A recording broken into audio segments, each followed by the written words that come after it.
Hi. So okay, I'm out with the dog walking up the mountain. It's a sunny but damp day here, but it's very beautiful. And this is one of the perks of being sober and being able to go where you want when you want and enjoy life. So yeah, I had a great day yesterday, and it kind of made me reflect on some of my past experiences. My mother decided, my 96-year-old mother decided that we were going to go up for a day to the coast to see my daughter. And we go up there, and it was absolutely beautiful. I mean, we went through some rain and that. She drove, as she usually does. She's maybe 86, but she's always in control. And normally when I was drinking, that would have been an ideal excuse for me to sit back, open a few cans in the car, and enjoy myself. But no, I had my laptop with me, and did a bit of work. We had the dog in the back. A pleasant drive up there, and obviously lovely to go and see my daughter. She's doing really well. She's got a place with a boyfriend overlooking the marina, and it's just so beautiful. And I'm so proud. It's just one of those experiences that you just never think is going to happen. That your children are going to grow up, and you're going to be proud. And you can, you think, oh my God, things could have been completely different. And my mother was there as well, which makes it even more special in a way, because she was. I mean, it's unbelievable to think some of the things she used to say to me when I was drinking, the hatred she had for me, the disgust and the shame I used to feel. And now, we go out, and we ended up going over the bridge into Anglesey, and we went to this beautiful 4-star kind of restaurant, hotel, and had a beautiful meal. And I ordered, I know in AA, they used to say don't drink non-alcoholic drinks. And maybe that was the case 18 years ago, but with good 17 years of sobriety behind me now, I actually really enjoyed them, because I've gone past, to be honest, I went through all the Diet Coke, monster drink addictions that you kind of start, coffees, and to be honest, they're not really healthy for you either. I mean, yeah, they're nowhere near as unhealthy as alcohol, but I'm kind of fed up with Diet Coke and soda water. I mean, I can drink soda water, and I do at home all day and all night. But just to, especially when you go out, it's so nice to have a proper drink kind of thing. And for me, it's to have it was a special beer, I can't remember what it was, but it was one of those kind of Spanish beers, or no, maybe it was an Italian beer, I can't remember, but the exact name of it. I mean, I'm quite up on them, to be honest, because I do drink a lot of them, but it was just nice to have a zero beer and with my meal, and my mother had a soda water, and my daughter had a Coke. And, it's strange, because I'm out, and I'm not drinking, and they can drink if they want. I mean, obviously my mum was driving, so she wouldn't drink, but my daughter could have drank. And it's just amazing to see the other people in the restaurant as well. Not many of those are drinking. So until you actually stop, you think everybody's drinking, and they're not. Honestly, they're not.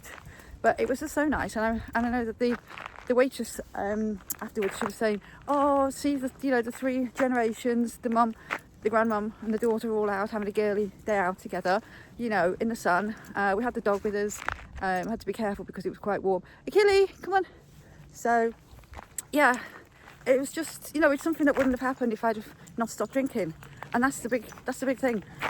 When you try and stop drinking, you've got to want it, and that's what I'm seeing. I mean, I've got a friend who won't stop drinking because they don't really want to. They're trying. And I've also, like I mentioned before, I've seen people online, they're trying to stop drinking, but I'm starting to really question if they really want to stop drinking. And I think that's the question you've got to ask yourself. Do you really want to stop drinking? Because if you don't, just carry on drinking. Just carry on drinking, honestly. It's not worth all the palaver, all the pain, all the suffering. You might as well just enjoy it and just drink, and you'll just end up dead.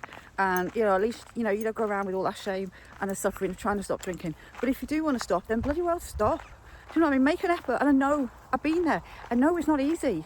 But you've got to decide that you want to stop, and you've got to just say, I'm going to stop today, and that's it, and I'm going to suffer, because if you have been drinking, you're going to suffer, you're going to bloody suffer, and it's going to hurt. You're going to have kidney pains, liver pains, stomach pains, you're going to have diarrhea, you're going to be sick, you're going to feel like hell, honestly. And don't make excuses. Just know that give it 3 to 4 days, and those feelings will go, and you will start to feel so much better. Give it a week, and you will be starting to feel a different person. Give it a month, and you will be well on your way to feeling healthier. And honestly, so will your body, and it will be thanking you. I don't know which way to film now, because I don't know if the sun's in my face. Oh God, my hair's all over the place. I'm on a ramble now, but yeah, yeah, just try and stop. Even if you can make a plan, like say, I'm going to stop for a week and just see what it's like. Because honestly, give yourself, don't just stop for a day and then stop for another day and then suddenly start drinking. Is what I'm seeing people do. You know, on the third day, because it's too much. You've tried to stop it for 2 days. You're suffering. So give it, just get a few more days under your belt. Once those days are under your belt, you'll notice the change, and it will be significant, honestly. And once you've done a week, honestly, you will start to realize, you will think, you will question, do I really want to start drinking again, just to go through that whole cycle again? Because honestly, it's another cycle. You stop for a bit, you know, you feel a bit better. You know, after a week you'll be feeling quite a bit better. And do you really want to ruin it by having 2 or 3 drinks, then going on a bender, because I guarantee you will, and then having to start again and go through another week of suffering? And yeah, it's not necessarily a week. It's usually about, as I said, it's usually about 3 to 4 days, maximum 5. And as I said, by the time you've got a week under your belt, it feels so much better, honestly. But just make that decision to do a week and see how you feel after a week. And if you can't do it, if you really want to carry on drinking, just bloody carry on drinking. Honestly, I went, and take advice, please. Just take advice. If people tell you what to do, and I know it's so difficult, because you know, we, especially alcoholics, we want to be in control. We want to run the show, and that's what it says a lot of that in the book. You know, the big book, the AA book. You know, we want to run the whole show. We want to know. We want to do everything. We want to, you know, we want to be in control of everything. It's like an actor. You know, it's crazy behaviour, and when you look back on it, you just don't realise how crazy it was. Honestly, it's like a sitcom series. Honestly, it can almost be funny, but in a sad way. When you look back and you think, why did I behave like that? Why? You know, I could have killed myself. I could have killed somebody else. I wouldn't be here now to enjoy what I'm enjoying. Like today, it's just absolutely beautiful. No, I know it's like September, and for me, I'll start panicking. I'm not going to panic this year because I've got plans, but it's, you know, it's so much better. It's so much better being sober. But I've got a jacket on, yeah. It's not that, it's warm, but it's not that warm. But honestly, there's so much to look forward to. Like I said, that day yesterday was just, you know, it can be hard work sometimes, especially socialising with people, because we are not sort of people. You know, alcoholics are odd. That's another thing what I was going to suggest is get a dog. Well, no, don't get a dog if you're drinking, actually. If you've got a dog, take advantage of it and take it for long walks. Honestly, there's nothing better than walking with a dog. And I know a lot of alcoholics or problem drinkers or whatever you are, or you think you are, or you say you are, because everyone's arguing about what they think they are or what they're not. You know, we can all say, I can say I'm a recovering alcoholic. I can say I'm a sober person. I can say I just don't drink. I can call it whatever I want. But at the end of the day, if I had another drink today, you know, if I had a few drinks, I'm sure that I would be back on the road to being, you know, call it an alcoholic, call it a wreck, whatever, embarrassment, shameful. So whatever you want to call it, you know, it doesn't matter. Because people have all these words saying, you know, oh, don't call yourself a recovering alcoholic, or don't call yourself an alcoholic, and, you know, if you stop drinking. I don't care what it is anymore. I really don't care. If somebody says, oh, you're a recovering alcoholic, yeah, I am. If somebody says, don't you drink anymore? No, I don't drink anymore. But I am who I am. I don't really care anymore, to be honest. I've gone past that stage. I really don't care. But yeah, life is so much better, and having a dog to wander out, and you know, you've got a bit of I mean, for some people who've lost everything, they haven't got a responsibility. So if you have got a dog, make the most of it and take the dog out, and it'll be good for your health as well. Honestly, walking is amazing. You know, it gets rid of that, especially if you're coming off the alcohol. It really helps to kind of get rid of all that sweat and that awful feeling, and you'll feel better when you get in, honestly. So just trying to think of things that I wanted to say, really, because I've come out here to make a video and I didn't have really any proper plans, but I've had comments from people saying different things, and I think and I've watched, like I said, I've watched a few people, and I've got a friend who's struggling, and my advice is just basically, you really need to just stop. You've got to decide, make that decision. Do you really want to stop? Because if you don't, just carry on with it. You know, you'll lose all your family and friends. You know, you'll lose all your loved ones, and then eventually, you know, you'll lose your health, and you'll lose your life. But your life will definitely be shortened. You could even kill someone else, so you got to decide. But make that decision, you know, whether you do or you don't. Just, if you're going to, just try and stop. Give it a week, see how you feel after a week. The benefits you will notice. And then if you can go, if you've done a week and you do relapse, well, you can, at least you can tell yourself, I've done a week, I can do a week. It wasn't that bad to get off it. I mean, it probably was. It was painful, but once you've done it once, you can do it again. Do it again, you know, don't throw the towel in. Try and do it for yourself. And then maybe try and get up to a month. I always had a sticking point with the month thing. I'd get to a month and then for some stupid reason I would relapse, and I don't really know what it was.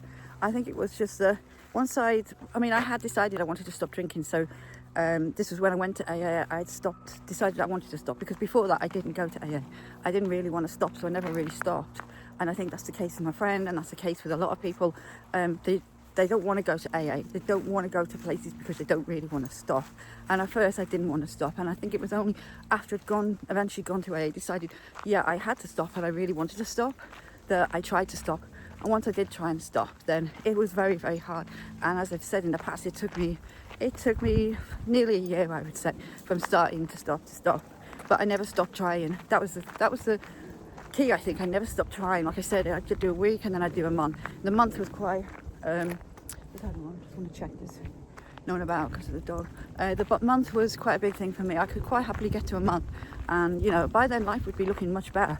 I'd be feeling quite confident in myself, and I'd feel that I got it under control, kind of thing, and maybe a little bit too cocky almost. And I was kind of into the AA, kind of doing a lot with them, meeting people. I had a lot of friends then, in and out of recovery, and I had a horse then as well. I'm saying I had horses, I didn't. I had 2 horses, well, 3 horses after. I had just one horse at the time when I was drinking, and so I used to be riding a lot as well. And obviously I had my kids. They were only very little, and my mother did a lot with me, obviously keeping an eye on the kids and that. But yeah, once I got to the month, I find going further really hard. And then I think that was when it came close to when I was stopping. I did the month, I kept doing the month, I kept relapsing, and then I managed to do 3 months, and then I had a massive relapse. And that was really when I thought I got it. I really thought I'd got it together, and I thought I'd stopped. But even now when I look back, I could see that there was still that wanting, still that little niggle of, have I got to stop forever? Have I, is this it? Do I never drink again? Because it was a bit of a gimmick, it was a bit of a gimmick, but I think the demon, the alcohol, was still talking to me in my head. It was like, you really want me, you really want to drink, you really want it. And I think I got to the 3 months because everybody was like saying, once you get to 3 months, you've never got to 3 months. Once you get to 3 months, you'll be there. And I did get to 3 months, and literally it coincided actually with selling my house. And literally I was selling the house, and I kind of think I used the excuse was, oh my god, I lost my house. I had to sell my house because I financially could not afford the mortgage. So I didn't lose the house as in I had it repossessed or anything. I had to pay the mortgage off, pay money that I owed, and I think I was left with about £1,000, which I spent when I was in recovery to the end of rehab, but that's another story. Yeah, but I got to the 3 months, and yeah, it coincided with me selling the house, and we kind of rented this little flat, and we had the dog, and it wasn't in a particularly nice area, and I felt very, it was a private flat, but I felt like, oh my god, I've let myself down. I'm not the person I thought I was, that I'd grown up to think I was. And there was all these kind of stupid thoughts going through my head, which still, I'll be honest, still have a lot of them these days, but I don't need to drink on them now. Kelly, what are you doing? You're going to fall down that bloody hill. Yeah, so I got to the 3 months and I sold the house, and I was literally moving the stuff out of the house, finding loads of empty cans and bin bags of cans and bottles and stuff in places that I didn't realise were, which was horrible.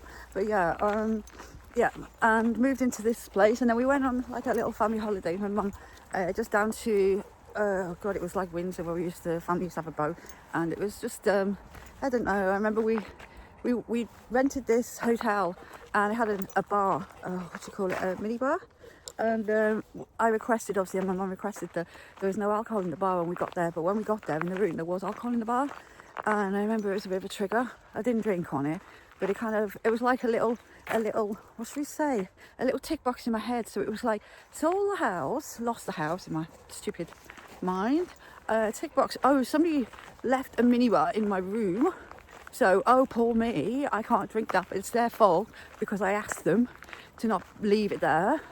And then I remember I went to a meeting in Windsor. And while I was there, and I borrowed my mum's car, because I had quite a nice car, but I'd lost the flash car that I used to have. Not again, I say lost, but I had to sell it, shall we say, and buy a cheaper one within my means, which is what everybody does in life, isn't it? You know, such a sad thing to think. But yeah, we have all these little excuses and these little tick boxes of reasons why we have to drink, or why the world is so bad to us that this is an excuse or this is the reason.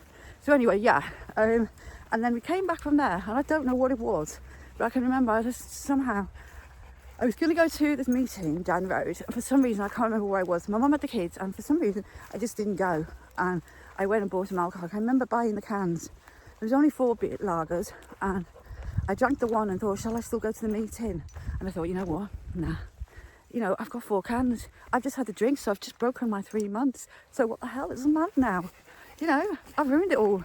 The world's gone. You know, everything's over. You know, and I remember the remorse. And remorse was really bad because, in a way, I really didn't want to. I didn't want to go down that road, but I took that one drink. And once you take that one drink, it's too late. And I can remember it. I still can now. And thinking it's just too late, and that was the last bender I went on, and it was awful. It was so bad because I remember one night, I mean it lasted about a week, but I think the last night, I'd got some cider obviously, and I remember having this massive argument with my mother, and we lived near the train track. It was at the back of the flats, and I got my dog and I said, you know what, I've had enough of all of this. And I said, I'm just going to kill myself, I've had enough. And I literally went, and I kind of meant it, and I can't really remember much because I was drunk, but I remember my mum said that she'd rang the doctor because she was panicking, and the doctor had asked her, has she got a dog with her? And my mum had said yeah, and then the doctor said to her, don't worry, she won't kill the dog. And the doctor was right. So I don't really remember any of that afterwards. I don't remember where I went with the dog or anything, but I remember them waking up in the morning about 6 o'clock, and I think there was 2 cans of cider left, and I think I downed them. And then I literally got on my knees and I just said, I can't do this. I can't do this anymore. And I don't know what happened to me. I literally prayed to God. I literally called out. I just couldn't do it. And I don't know what happened, but I remember I was going through loads of documentation, loads of, I don't think did we have the internet? Yeah, we did have the internet. But I remember looking and Googling stuff. It was something I can't remember, but I remember contacting, it was the early hours, I was contacting a friend in AA who'd been to, her and her husband had been to the rehab, the Priory, and I was basically begging them to get me admitted. I mean, I had no idea how I was going to pay for it, but I just wanted to be admitted. And I also phoned up 2 others who said there was a waiting list, and I was like, no, I have to go in today.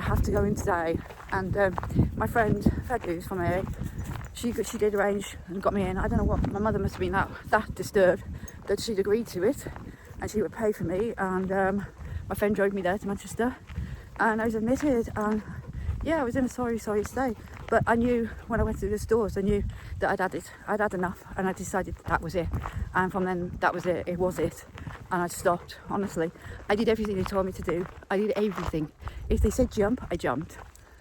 Yeah, I mean, I still I still spent money. I still had other habits. I still drank Diet Coke. Oh God. The story of rehab is a video in itself, believe me, but I didn't drink alcohol, and I still haven't, and honestly it's just the best ever. But once I knew it, I think that was it. Once I knew it, and I think you've got to get to that state that you want to stop, because all these people that are saying, oh, they're trying to stop and they've got to stop, until you decide you want to stop, you're not going to stop. So stop faffing around now. Honestly, make up your decision, make up your mind. Do you want to stop, or do you want to carry on with the shit? Honestly, because it just gets worse the longer you leave it. It was bad enough for me, but I know it's worse for a lot of people. And I'll just say this before I finish, because I've been waffling on again for long. But a friend who was in rehab at the time, who was in AA, who'd been sober for I think 10 years, he'd relapsed just as I'd got sober. So as I came out of rehab, he was in AA and he just relapsed, and he was in a sorry state. So he got sober from then, and then he stayed sober for I think about 7 years, 6 or 7 years. And then I stopped going to AA for a while, and then I met up with him a while later because I started doing triathlon. I bumped into him, and he was still sober, but there was something not right. And he appeared to be, I don't know if he was drinking or on something else, but he got significantly worse over time. And then I don't want to say too much because in case his family see it and that, but basically, yeah, it got serious, and he fell down the stairs one day. I mean, he I think he fell over the dog once and broke his arm, and that was a pretty bad wake-up call. I remember him being in a sorry state when I saw him, and his girlfriend was upset and that. But yeah, he fell down the stairs, and I got a phone call from his girlfriend to say that he passed away.